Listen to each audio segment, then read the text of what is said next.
Hello friends, थंबनेलवरील Marathi sentences तुम्ही वाचलेली असतील. जसं की मी तिला शिक्षिका समजले किंवा मी तिला माझी बहीण समजले किंवा तेच तर तो तुला समजावत होता, हेच तर तिने मला काल सांगितलंय किंवा तिथेच तर मी तुला पहिल्यांदा पाहिलं होतं किंवा इथेच तर मी माझा मोबाईल ठेवतो.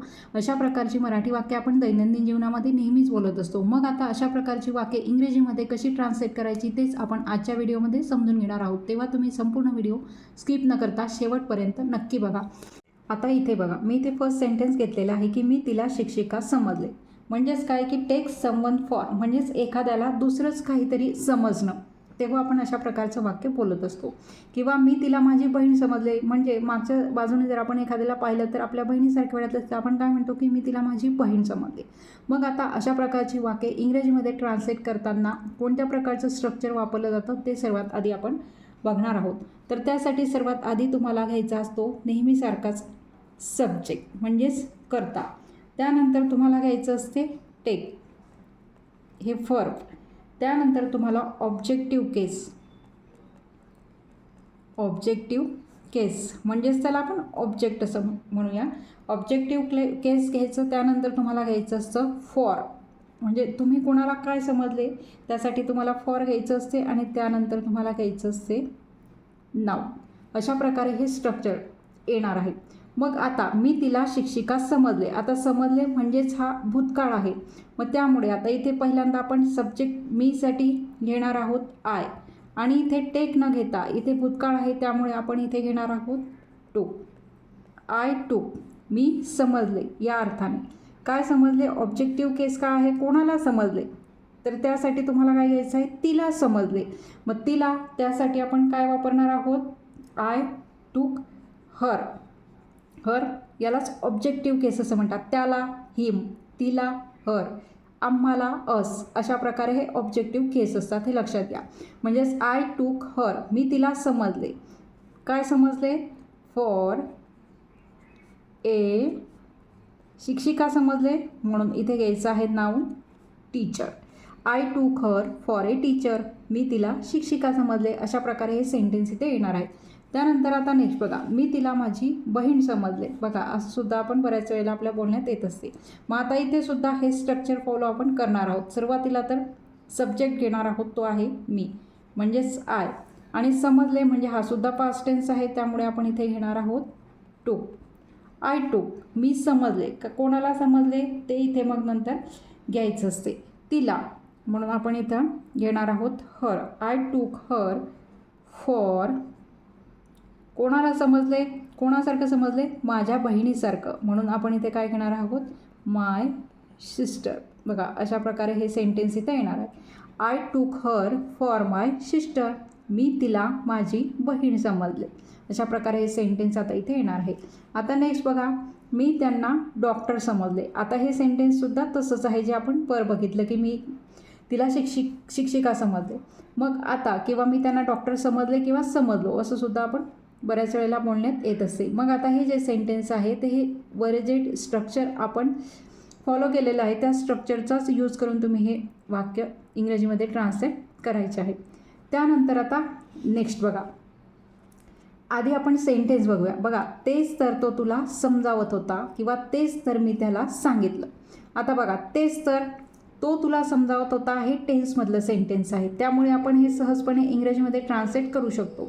पण मग आता तेच तर यासाठी इंग्रजीमध्ये काय वापरायचं तेच आपण आता बघणार आहोत. तर इथे बघा, मी लिहिलेच आहे की तेच तर यासाठी इंग्रजीमध्ये दॅट्स व्हॉट असं वापरले जाते. दॅट्स व्हॉट म्हणजेच तेच तर. मग आता हे सेंटेन्स जेव्हा आपण इंग्रजीमध्ये बनवणार आहोत तेव्हा तुम्ही काय करायचं आहे की दॅट्स व्हॉटचा वापर करायचा, प्लस त्यानंतर जे सेंटेन्स असेल, ज्या काळामध्ये असेल ते सेंटेन्स मग तुम्ही त्या काळामध्ये ट्रान्सलेट करायचं आहे इंग्रजीमध्ये. म्हणून आता तेच तर यासाठी सुरुवातीला आपण काय घेणार आहोत? That's what. बघा, दॅट्स व्हॉट म्हणजे तेच तर. आता तो तुला समजावत होता. होता म्हणजेच भूतकाळ, आणि समजावत होता म्हणजे समजवण्याची क्रिया ही सुरू होती, म्हणजेच हा कोणता काळ आहे तर पास्ट कंटिन्युअस टेन्स आहे. म्हणून आता आपण इथे घेणार आहोत that's what he was explaining. EXPLAIN ING. Explaining म्हणजे समजावत होता किंवा स्पष्टीकरण करत होता किंवा स्पष्ट करत होता. Explaining you. कोणाला? तर तुला. म्हणून इथे काय येणार आहे? Explaining you. That's what he was explaining you. अशा प्रकारे येणार आहे. त्यानंतर तेच तर मी त्याला सांगितलं. बघा, तेच तर इथे सुद्धा आलेलं आहे. म्हणजेच आपण कशाचा वापर करणार आहोत इथे? That's what. That's what. आता याचं टेन्सनुसार तुम्हाला ट्रान्सलेशन करायचं आहे इंग्रजीमध्ये. मी त्याला सांगितलं. आता हा सुद्धा पास्ट टेन्स आहे, त्यानुसार आपण इथे करणार आहोत. सर्वात आधी सब्जेक्ट मी, आय, त्यानंतर सांगितलं म्हणजेच इथे टोल्ड येणार आहे. टेलचा पास्ट टेन्स आय टोल्ड आणि त्याला म्हणजेच हिम. बघा, दॅट्स व्हॉट आय टोल्ड हिम. तेच तर मी त्याला सांगितलं. अशा प्रकारे येणार आहे. आता बघा नेक्स्ट बघा, वरती वाक्यांमध्ये आपण काय बघितलं? तेच तर. आता नेक्स्ट आहे हेच तर. हेच तर तिने मला काल सांगितले. मग आता हेच तर यासाठी तुम्हाला काय वापरायचं आहे? This is what. This is what म्हणजेच हेच तर. म्हणजेच हे जे वाक्य आहे ते तुम्ही धिस इज व्हॉटचा उपयोग करून इंग्रजीमध्ये ट्रान्सलेट करू शकता. मग इथे सुद्धा तुम्हाला काय करायचं आहे की सुरुवातीला तुम्ही धिस इज व्हॉट घ्यायचं आहे. धिस इज व्हॉट आणि नंतर हे जे सेंटेन्स आहे ते ज्या टेन्समध्ये असेल त्यानुसार त्याचं ट्रान्सलेशन करायचं आहे. तिने मला काल सांगितले म्हणजे हे सुद्धा पास्ट टेन्समधलं सेंटेन्स आहे. तिने मला काल सांगितले. आता सर्वात आधी मग इथे सुद्धा नेहमीच्या स्ट्रक्चरनुसार सुरुवातीला काय घ्यायचं आहे? सब्जेक्ट शी, नंतर वर्ब पास्ट टेन्समधलं सांगणे, टेलचं past tense told. She told me yesterday. अशा प्रकारे मग हे सेंटेन्स इथे इंग्रजीतून ट्रान्सलेट होणार आहे. This is what she told me yesterday. हेच तर तिने मला काल सांगितले. आता नेक्स्ट आहे हेच तर मी तुला शिकवत आहे. बघा, आता हे सेंटेन्स बघा, इथे सुद्धा हेच तर त्यासाठी तुम्ही वापरणार आहात धिस इज व्हॉट. आपल्याला इथे वापरायचं आहे धिस इज व्हॉट, हेच तर. आता मी तुला शिकवत आहे म्हणजेच हा प्रेझेंट टेन्स आहे आणि शिकवत आहे म्हणजेच हा प्रेझेंट कंटिन्युअस टेन्स आहे. म्हणून हे वाक्य त्यानुसार आपण इथे ट्रान्सलेट करणार आहोत. This is what I am teaching you. बघा, अशा प्रकारे हे सेंटेन्स मग इथे येणार आहे. This is what I am teaching you. त्यानंतर आता नेक्स्ट बघा, दॅट्स वेअर म्हणजे तिथेच तर किंवा त्याच जागी किंवा त्याच ठिकाणी. मग इथे त्या प्रकारचं सेंटेन्स मी इथे घेतलेलं आहे की तिथेच तर. बघा, तिथेच तर मी तुला पहिल्यांदा पाहिलं होतं. बघा, तिथेच तर यासाठी मग तुम्ही काय यूज करणार? That's where. आणि वरप्रमाणे हे जे सेंटेन्स आहे ते टेन्सप्रमाणे तुम्हाला मग त्याचं ट्रान्सलेशन इंग्रजीत करायचं आहे. मग तिथेच तर यासाठी तुम्हाला वापरायचं आहे दॅट्स वेअर. That's where. आता हे जे सेंटेन्स आहे मी तुला पहिल्यांदा पाहिलं होतं.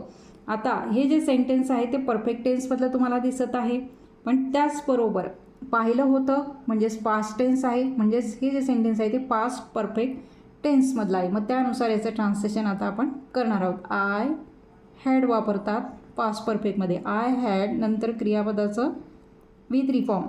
आय हॅड सीन नंतर ऑब्जेक्ट सीन यू नंतर पहिल्यांदा म्हणजेच for the first time. For the first time. अशा प्रकारे हे सेंटेन्स मग इंग्रजीमध्ये येणार आहे. That's where I had seen you for the first time. त्यानंतर आता नेक्स्ट आहे तिथेच तर मी राहतो. तिथेच तर यासाठी दॅट्स वेअर. म्हणजे तुमच्या एक गोष्ट लक्षात येईल की दॅट्स वेअर हे जागा जर एखाद्या वेळेला आपल्याला दाखवायची असली, प्लेस जर दाखवायची असली एखाद्या वाक्यातून, तर तेव्हा तुम्हाला काय वापरायचं आहे? That's wear. म्हणून इथे सुद्धा आपण घेणार आहोत दॅट्स वेअर. आता हे सुद्धा प्रेझेंट टेन्समधलं सेंटेन्स आहे. मी राहतो. That's where. मी म्हणजेच आय आणि राहणे म्हणजेच लिव. इतकं सिम्पल आहे. V1 फॉर्म घ्यायचा असतो प्रेझेंट टेन्समध्ये. म्हणून आपण दॅट्स वेअर आय लिव अशा प्रकारे हे सेंटेन्स मग इथे येणार आहे. त्यानंतर नेक्स्ट बघा, धिस इज वेअर. आता पहिलं दॅट्स वेअर पाहिलं, दॅट इज वेअर. आता हे आहे this is where. This is where म्हणजेच इथेच तर किंवा ह्याच ठिकाणी किंवा ह्याच जागी या अर्थाने तुम्हाला इंग्रजी बोलताना वापरायचं आहे. आता इथे बघा, इथेच तर मी माझा मोबाईल ठेवतो असं सुद्धा वाक्य आपण बऱ्याच वेळेला. मग आज कुठे गेला? इथेच तर मी माझा मोबाईल ठेवतो. मग आता इथेच तर यासाठी तुम्हाला इथे वापरायचं आहे this is where. This is where. आता हे जे सेंटेन्स आहे, मी माझा मोबाईल ठेवतो, हे सेंटेन्स प्रेझेंट टेन्समधलं आहे, सिम्पल प्रेझेंट टेन्समधलं. त्यानुसार आपण याचं ट्रान्सलेशन आता करणार आहोत. दिस इज वेअर आय ठेवतो म्हणजेच keep, I keep my mobile. अशा प्रकारे मग हे सेंटेन्स इंग्रजीत ट्रान्सलेट होणार आहे. This is where I keep my mobile. त्यानंतर इथेच तर तो येतो, इथेच तर दिस इज वेअर, हे लक्षात घ्यायचं. दिस इज वेअर. आता हे सुद्धा प्रेझेंट टेन्समधलं आहे, त्यामुळे तो येतो, येतो म्हणजे कम. मग आता इथे एकवचनी करता आहे, त्यामुळे आपण क्रियापदाला इथे यस लावणार आहोत, हे लक्षात घ्यायचं. He comes, this is where he comes, अशा प्रकारे. त्यानंतर आता नेक्स्ट आहे इथेच तर मी शिकलो. बघा असं सुद्धा आपण बऱ्याच वेळेला बोलत असतो की इथेच तर मी शिकलो, याच ठिकाणी तर मी शिकलो. मग आता हे जे सेंटेन्स आहे, तर ते सेंटेन्स आपण वर ज्याप्रमाणे सेंटेन्स इंग्रजीत ट्रान्सलेट केलेले आहेत त्याप्रमाणे तुम्ही इंग्रजी त्याचं ट्रान्सलेशन करायचं आहे.